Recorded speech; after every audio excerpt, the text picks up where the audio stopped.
Hey, this is Tracy with Tracy Talks. Can you do me a favor? Can you like or share? You can find me on Facebook, Instagram, Substack, Spotify, Apple, YouTube, all of the things. Hey, thanks.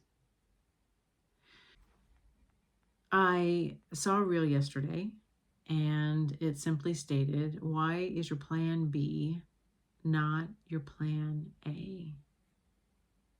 And I literally felt like my mind was kind of blown. It's simple. It's obvious, but yet I never had thought about it that way. I mean, so many of us have been encouraged to follow a plan A in life. We follow the steps that we have seen somebody else live out. Our parents did it, a family member did it, somebody we know took that path, and we know the steps, the educational steps we need to take. We know the skills that we need to develop. We can almost determine our level of success. We can almost determine where we're going to end up. And we decide to take a safe path because we have been encouraged to follow the money, to follow safety and security. And when I look back to when myself and my friends, when we headed out into the world, and still so many of us were naive and just unaware, we were encouraged to look for a company that had a great retirement option. We were encouraged to look for benefits and all of these extra perks, and something that someone was going to take care of us when we were older. And we were encouraged to follow that money, no matter what. There was never a discussion about find something that makes you happy. It was always find safety and security. And we have a plan A, and then many of us I've known have had a plan B. I had a plan B. It was that crazy idea that was only going to come about when plan A didn't work. And we never really believed that plan A wasn't going to work out, because we were going to keep trying. We were going to continue to force ourselves to make it work. Because again, nobody told us to look for happiness. Nobody told us to look for anything other than safety and security.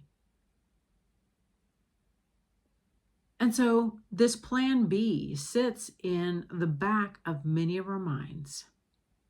And it's this crazy idea. Nobody's ever done it. We don't have any steps of how to get there. We don't know any of the details. We don't know how it's going to happen or what's going to happen or how it's going to transpire, but it's always kind of there.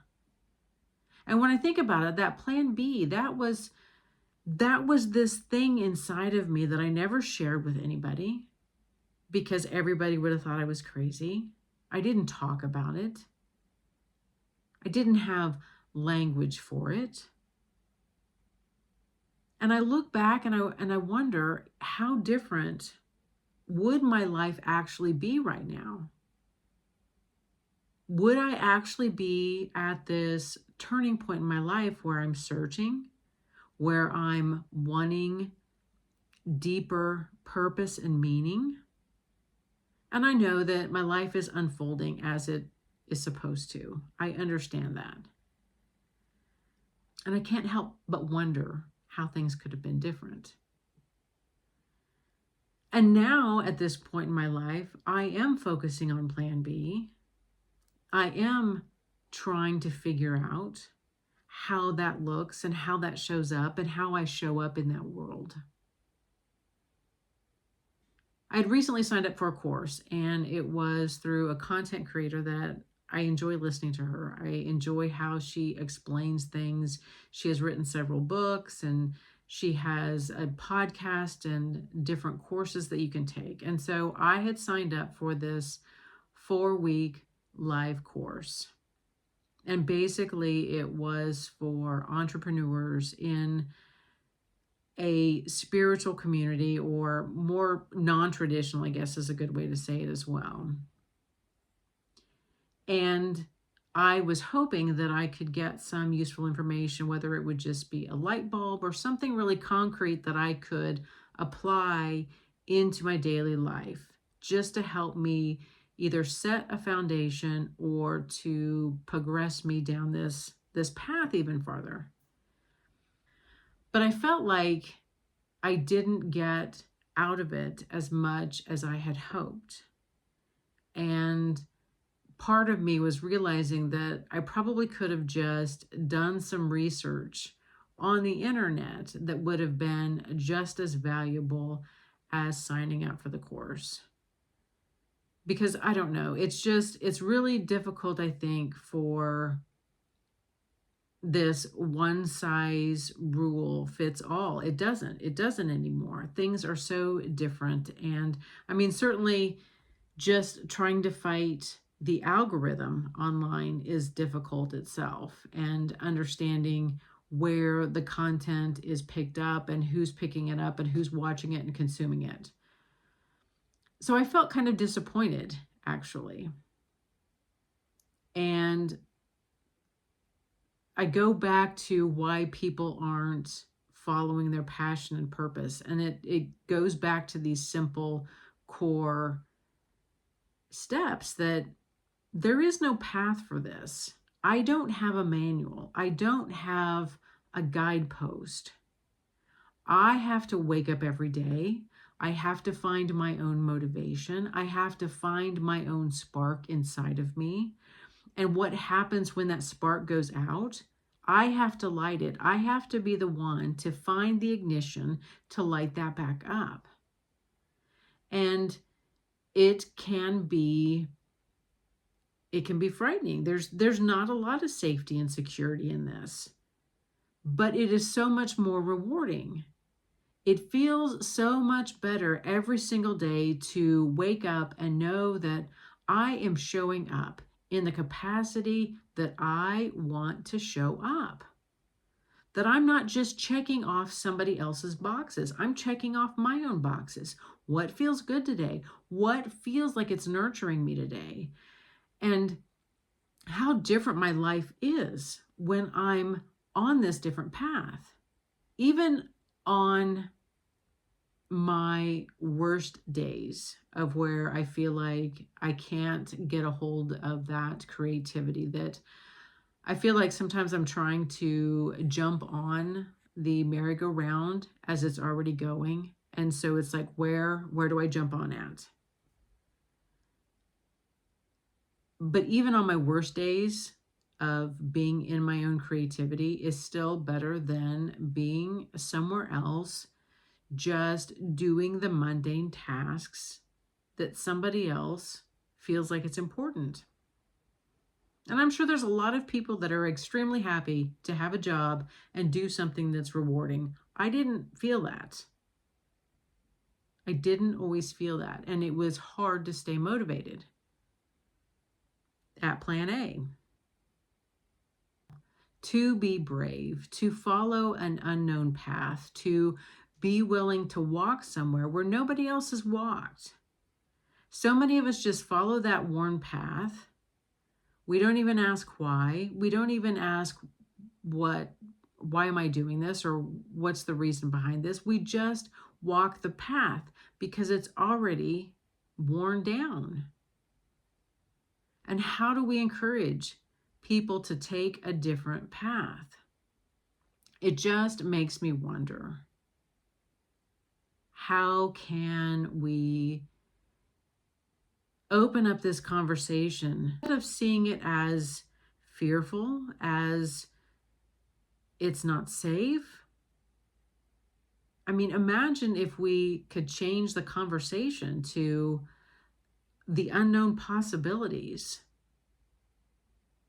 And what is this potential that you can see something you never expected to see or you never expected to experience? Literally just had one of those moments where I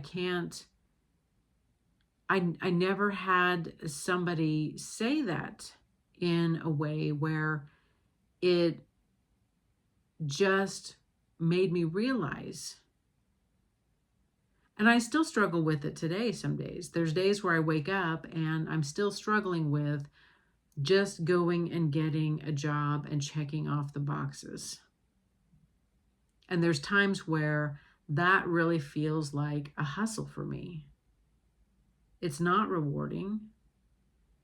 It's a hustle. Like I am giving up parts of myself in exchange for money. And it doesn't feel good anymore.